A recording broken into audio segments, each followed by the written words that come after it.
अभी हम झारखंड के वरवे गांव में हैं, जो कि अरमाची प्रखंड पड़ता है और पेशा कानून लागू कर दिया गया है और इसे पारित करने के बाद जो है अब बहुत जल्द जो है नियमावली बनेगी।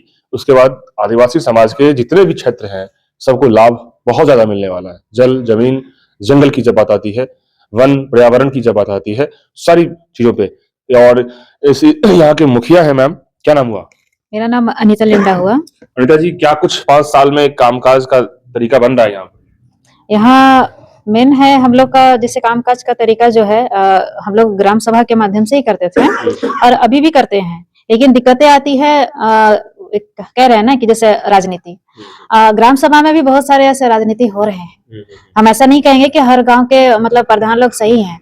हमारा मतलब जब से मैं मुखिया बनी हूँ तब से मुझे ग्राम सभा में मेरे बरवे पंचायत में 3 राजस्व गांव है, जिसमें मुझे 2 राजस्व गांव में काम करने में आसानी होती है ग्राम सभा के माध्यम से, लेकिन मेरे बरवे में ही मतलब थोड़ा दिक्कत आती है। क्यों दिक्कत आती है? इसलिए कि जब भी जैसे ग्राम सभा यहाँ रेगुलर नहीं हो पाता है, जिसके कारण मुखिया बिना ग्राम सभा से तो योजनाएं ले नहीं सकती। क्यों नहीं हो पाती है रेगुलर देखिए वो अध्यक्षता करना प्रधान की जिम्मेवारी है, लेकिन हमारे यहाँ जब भी ग्राम सभा के लिए बुलाया गया है लेटर के माध्यम से चाहे ब्लॉक के माध्यम से, हमारे पंचायत में शायद प्रधान जी जो हैं बरवे राजस्व गांव के, तो वो समय पे नहीं आ पाते हैं, जिसके कारण ग्राम सभा बीच में कभी कभार नहीं हो पाती है। प्रधान जी अभी है लेकिन हमारे बीच में नहीं है, उनको बुलाया गया था लेकिन अभी नहीं आए। तो कोऑर्डिनेशन जो है आपसी तालमेल नहीं हो रहा है ना? हाँ, मैं इसमें मतलब पूरी से कहूंगी कि जब तक मुखिया और प्रधान का कोऑर्डिनेशन नहीं रहे ना तो पंचायत का काम विकास की ओर नहीं जा सकता है। बिल्कुल, जितना भी लोगों की बात आपकी पंचायत में 5-6 हजार 7 हजार लोग हैं ना जी, तो सब लोगों को आप लोग खुश करना है या फिर सारे कामकाज, चाहे रोड हो, जल नल की बात हो, बहुत सारी चीजें हैं। क्या क्या आपके जो यहाँ पे सामुदायिक भवन भी अच्छा बना है, ये तो बहुत अच्छी बात है। हमारे बरवे पंचायत में विशेष ग्राम सभा कभी कभी जैसे सरकार के द्वारा निकाला जाता है, तो हम लोगों जैसे 3 राजस्व गांव है तो 3 राजस्व गांव के कोई भी प्रधान की अध्यक्षता में करके तभी हम योजना को कभी कभार स्वीकृति दे पाते हैं, नहीं तो फिर ऐसे में बहुत दिक्कत होती है। मुझे इसलिए कह रहे हैं कि अगर ये पेशा के अगर तहत ग्राम प्रधानों को भी ये मतलब अपनी जिम्मेवारी का एहसास अगर हो जाए तो शायद हमारे गरीब ग्रामीण को भी बहुत सारा फायदा हो पाएगा। कितनी खुशी दिख रही है इस पेशा कानून को लेकर आप लोगों में? हम लोग जहाँ तक जितने लोग जागरूक हैं पेशा को लेके, उतना तो हम लोग चाहते हैं कि पेशा के ही माध्यम से जो अभी तैयारी चल रही है सभी पंचायत में, नियमावली भी अगर सही मायने में अगर सबको जल्दी मिल जाएगा तो उसके लिए भी हम लोग तत्पर हो जाएंगे। लेकिन कहा जाए ये भी जा रहा है कि पेशा कानून जब पारित होगा, नियमावली बनेगी तो कानून को छेड़छाड़ ना हो, सही रूप से कानून बने, ये भी चर्चा है। क्या लग रहा है कि हेमंत सरकार को क्या कहिएगा? हाँ, कभी कभी दिक्कतें होंगी। अब हेमंत सरकार जी ने तो कुछ सोच समझ के ही ना ये नियम लागू किए होंगे। ऐसा नहीं है कि सिर्फ बरवे मतलब मुखिया लोग या प्रधान लोग में ही कोई गलती का मतलब ये एक्शन होगा, ऐसा नहीं, वो सरकार के ऊपर भी होता है। और अगर नियम लागू किए होंगे तो सभी को बचाव कैसे करना है वो भी नियम बताएंगे, और कैसे मतलब उससे सुरक्षित रहना है, कैसे गलतियां नहीं करनी है वो भी तो उस नियमावली में बताया जाएगा। आप ही के प्रखंड में रमेश जी है, उनको भी अवार्ड मिला मोदी जी से। जी तो कहीं ना कहीं अच्छा काम किया। हाँ, बहुत अच्छा काम किया। उनके यहाँ तो हम लोग बार बार भ्रमण करने जाते हैं। उनका वहाँ ग्राम सभा का जो तरीका है वो बहुत अच्छा है, और हम लोग ऊपर तक भी मतलब वहाँ का ग्राम सभा का तारीफ करते हैं, क्योंकि देखिए वहाँ बहुत अच्छा लगाते हैं। वहाँ ग्राम सभा सप्ताह में 1 बार होता है, जो कि हम लोग महीना में भी रखा जाता है, जो महीना में भी नहीं हो पाता है। लोग नहीं आते हैं। लोग आते हैं लेकिन प्रधान जी लोग नहीं आते हैं ना समय पे। ये बड़ा मुद्दा है इस पंचायत के लिए। जैसे कि मुखिया है मैम कह रही हैं कि सबके तालमेल से काम होता है पंचायत स्तर पे, जो ग्राम सभा का मुख्य तरीके से काम जो है विकास, जब मुखिया और प्रधान सही रूप से बात करेंगे तो क्या आप प्रधान हैं, क्या लग रहा है कि यहाँ पे ठीक से नहीं होता है? नहीं, मेरे यहाँ तो देखिए मैं एक बड़े पंचायत में एक हरचंडा गांव का प्रधान हूँ, क्योंकि मेरे गांव में हमेशा 26 को हम अपना ग्राम सभा का निर्गत कराते हुए ग्रामीणों के बीच में अपना बात को रखते हैं, और इससे ग्रामीणों का भी बहुत ग्राम सभा होनी चाहिए ना। ग्राम सभा कैसे होनी चाहिए, और ग्राम सभा नहीं होगा तो वहाँ का आदमी को लाभ नहीं मिल पाएगा, और रजिस्टर मेंटेन क्या फायदा मिलना है पता नहीं चलेगा। और जैसे भी कोई भी फंड अगर आती है, अगर रोड का या नाली का या किसी तरह का भी आते हैं तो उसमें सारा चीज को बताया जाता है क्या लाभ है नहीं है। क्या कहेंगे पेशा कानून को लेकर आप लोग?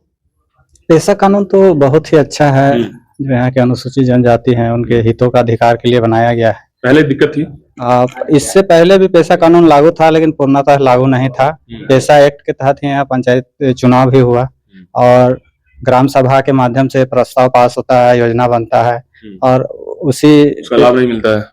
अभी ऐसा होता है पैसा कानून सही से लागू या तो सरकारी स्तर पर नहीं है, ये तो सरकार के स्तर पर ही कहा जाए कि 1996 का ही कानून है। हाँ, काहे कि यहाँ पैसा कानून में है कि ग्राम सभा हो और गांव के लोग निर्णय ले और योजना बनाए और वो सरकार के पास जाए और वो योजना अभी दे। क्या हो रहा है? अभी निर्णय नहीं लिया। अभी होता है कि ब्लॉक से डीसी के माध्यम से चिट्ठी आता है कि फलाना दिन ग्राम सभा करना है और इसी विषय पर करना है, विषय वो देते हैं, जबकि ग्राम सभा में होना चाहिए कि गांव का जो समस्या है उस विषय पर चर्चा करके और योजना बनना चाहिए। ये बहुत बड़ी बात है। देखिए, डीसी यहाँ के कलेक्टरों को कहा जाता है, यानी कि डीसी या बीडीओ जो भी अधिकारी लोग हैं वो लोग तय करते हैं कि इस क्षेत्र में, इस पंचायत में क्या कुछ काम होगा।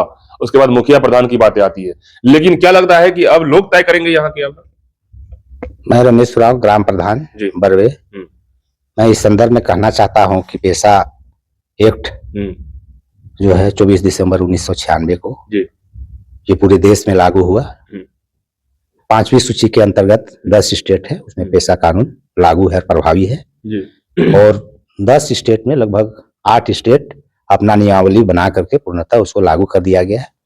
1996 कानून बना लेकिन अभी तक पारित नहीं हुआ। वो केंद्रीय कानून है, 24 दिसंबर 1996 को ये पूरे देश में लागू हुआ। खास करके 5वीं अनुसूचित क्षेत्र है, पैसा का जो क्षेत्र, जो राज्य को जो चिन्हित किया गया है उसमें ये है और केंद्र सरकार के माध्यम से राज्य सरकार को ये निर्देश दिया गया था। लेकिन झारखंड ने चालू नहीं किया, झारखंड ने लागू नहीं किया, ये तो बड़ा सवाल था। ये झारखंड में भी ये पैसा कानून लागू है। अब लागू हुआ है। पहले बात को सुन लीजिए। केंद्रीय कानून है, 24 दिसंबर 1996 को राष्ट्रपति अनुमोदन किए, उसके बाद में ये पूर्णतः ये लागू हो गया।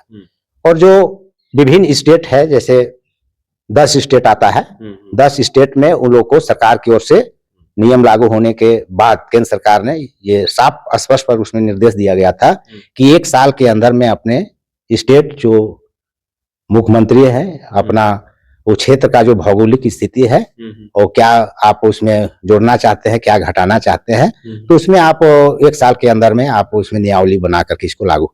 अगर नियमावली नहीं बनाते हैं 1 साल के अंदर में तो इसको स्वतः लागू समझा जाएगा, प्रभावी समझा। तो ऐसे पूर्णतः लागू है, लेकिन यहाँ नियमावली नहीं बनाया, जिसके चलते सरकार का उदासीनता रवैया कहिए, चाहे जो है केंद्रीय कानून है उसको जिस उद्देश्य से कानून जो बना है जनता के प्रति मनमानी हुई, उनका उदासीन रवैया के कारण नहीं हुआ। लेकिन अभी वर्तमान में केंद्रीय योजना के तहत तो ये पूरा देश में जहाँ जहाँ भी है आदिवासी क्षेत्र सबको फायदा मिल रहा है। बिल्कुल बिल्कुल सबको फायदा ये होना है। झारखंड में अब जो है, झारखंड में अभी वर्तमान में अभी आपका 23 दिसंबर 1925 को कैबिनेट में प्रस्ताव पारित हुआ है, उसमें मंजूरी मिल गई है। अब इसका अधिसूचना जारी है, आज के अखबारों में भी देखेंगे तो 13 जनवरी तक उनको अधिसूचना जारी करने के लिए सख्त निर्देश दिया गया है।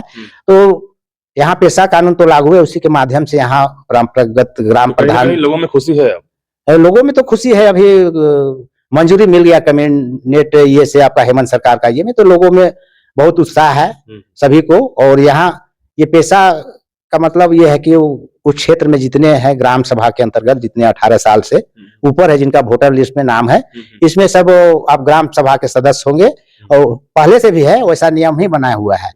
तो इसमें और सख्ती इसको दिया गया है, सख्ती दिया गया है। तो ग्रामीणों का जो है 18 साल से ऊपर जो वोटर लिस्ट में नाम है, वो ग्राम सभा में बैठ करके सारी योजनाओं के कौन योजना को हमको प्राथमिकता से लेना है और किसको नहीं लेना है, तो उसमें प्राथमिकता ग्राम सभा को दिया गया है। और इसमें ये गांव का मजबूत होगा और सरकार का एक निचली जो संस्था है ग्राम सभा मजबूत होगा, हर तरीके से मजबूत होगा। उसके साथ साथ जो जिनको प्राथमिकता मिलना है ग्राम सभा समाज, कौन गरीब तबके के हैं, कौन ये है, उसमें निर्णय लेकर के उसको प्राथमिकता देकर गांव डेवलप करेगा। उसी के अनुसार प्रस्ताव जाएगा, उसको बीडीओ के माध्यम से सीओ सरकार तक जाएगा, इम्प्लीमेंट हो जाए। बिल्कुल। तो कुछ महिला और भी हैं, क्या लग रहा है कि आप लोग कुछ कहेंगे इस ये जो पेशा कानून को लेकर? अच्छा, तो कहीं ना कहीं हर लोगों में एक खुशी की बात आती है कि जितने भी देश के अंदर में आदिवासी समाज के लिए एक बहुत बड़ा कानून है और इसको पारित होना, लागू होना बिल्कुल जरूरी है, ताकि जितने भी अधिकार हैं ग्राम सभा स्तर पे लोगों को वो अधिकार मिल सके और लोग आगे बढ़े। क्योंकि लोकसभा, विधानसभा में तो बहुत सारी चीजें ऐसी होती है जो लोगों को जानकारी रहती है, लेकिन ग्राम सभा में जो लोगों को जानकारी नहीं होती है। तो ये जानकारी के तौर पे ग्राम सभा यदि आगे बढ़ेगा तो देश के लिए बहुत खास बात होगा। तो आप लोग क्या सोचते हैं इस चर्चा को लेकर के कमेंट बॉक्स में बताइएगा। धन्यवाद।